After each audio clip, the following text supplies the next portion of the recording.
Hello, I'm Jeffrey Mishlove.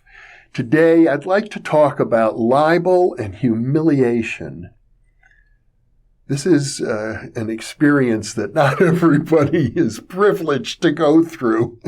And for those of us who have had that privilege, it's really not much of an honor. In fact, it's the opposite of an honor or a privilege. But because most of you viewing these video monologues must share some of my interests in the paranormal, you're all, in a sense, vulnerable because the very notion of the paranormal engenders fear and anger in other people, and they have an urge to attack you and to do so viciously. It will happen from time to time. And there are people who feel entirely self-justified that it is perfectly appropriate, as far as they're concerned, to be rude and nasty to people who, in their view, are promoting dangerous superstitions.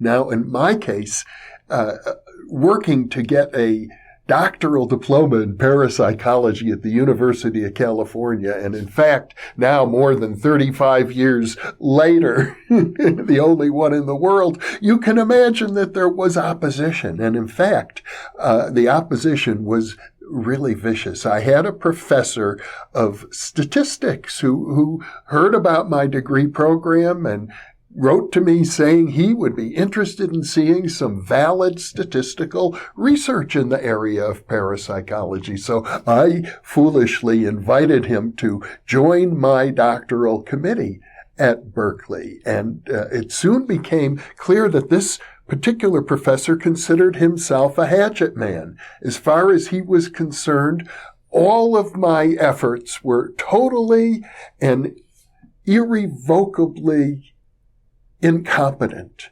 In fact, as far as he was concerned, it was so awful that he didn't have to offer a single criticism. All he had to do was say, this is completely incompetent. And this went on for years. It drove me crazy and actually even made me sick. And finally, I complained to the dean of the graduate division, who said, yes, this is out of bounds. And next time he says that your work is totally irredeemably incompetent, all you have to do is ask him why, as you have done. And if he refuses to answer, as he has done so many times in the past, we'll remove him from your committee.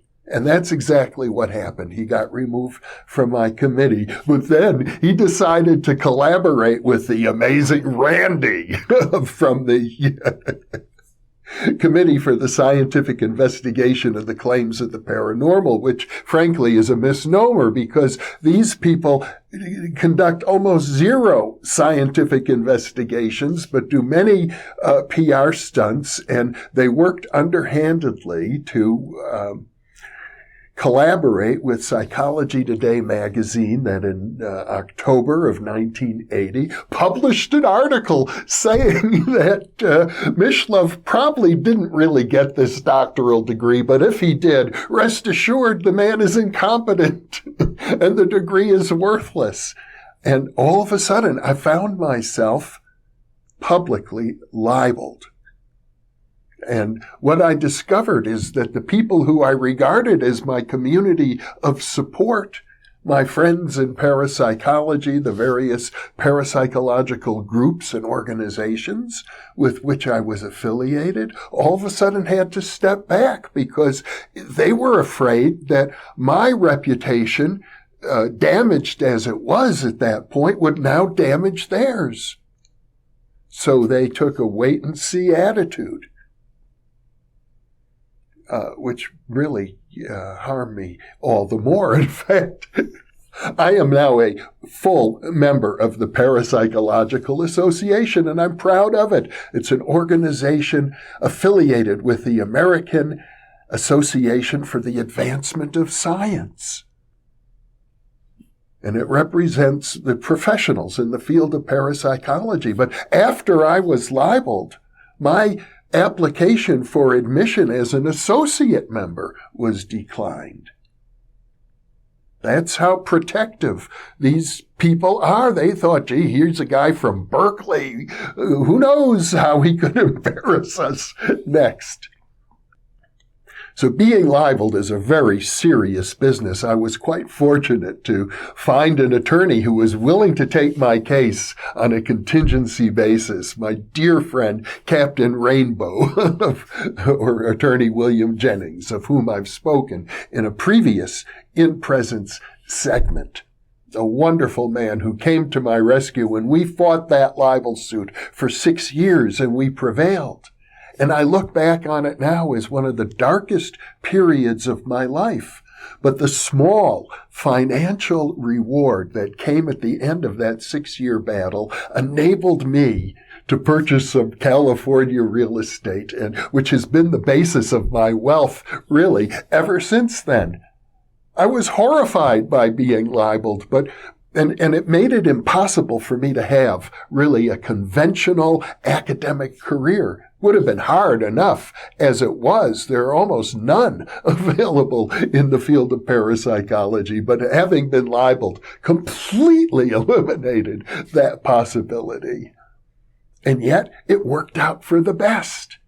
I can say that now, that I'm very comfortable financially. I'm doing the work I love. I've been doing it for many years.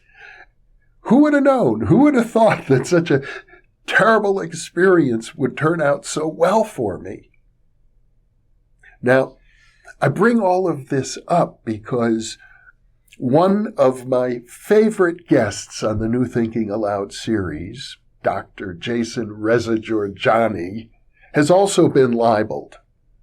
And I know he's probably among the most controversial of guests because of that. The poor man has lost his academic position as a result of the libel where he was teaching at the New Jersey Institute of Technology.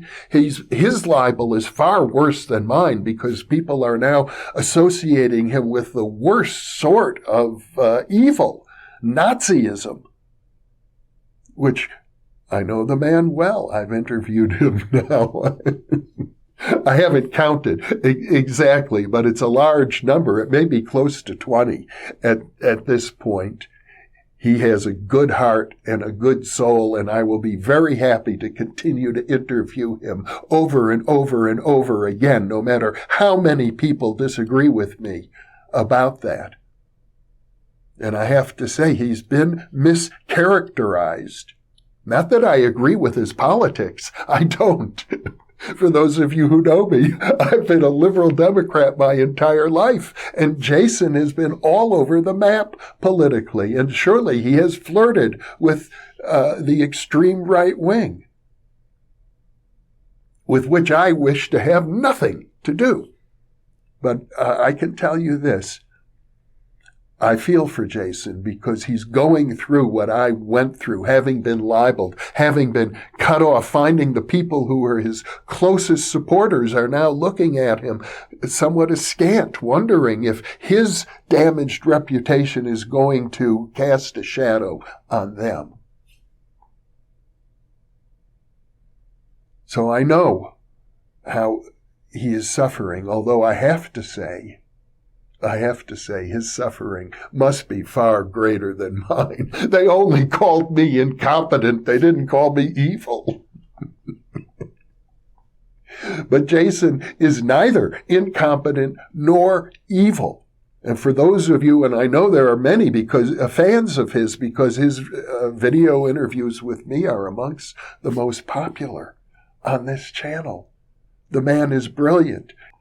But when the people who you rely on for a social support system, because you're engaged in the mutual pursuit of controversial and unpopular ideas, well, in the case of parapsychology, the irony is these ideas are very popular with the general public, but not at all within academic circles where people are so afraid of the horse laugh.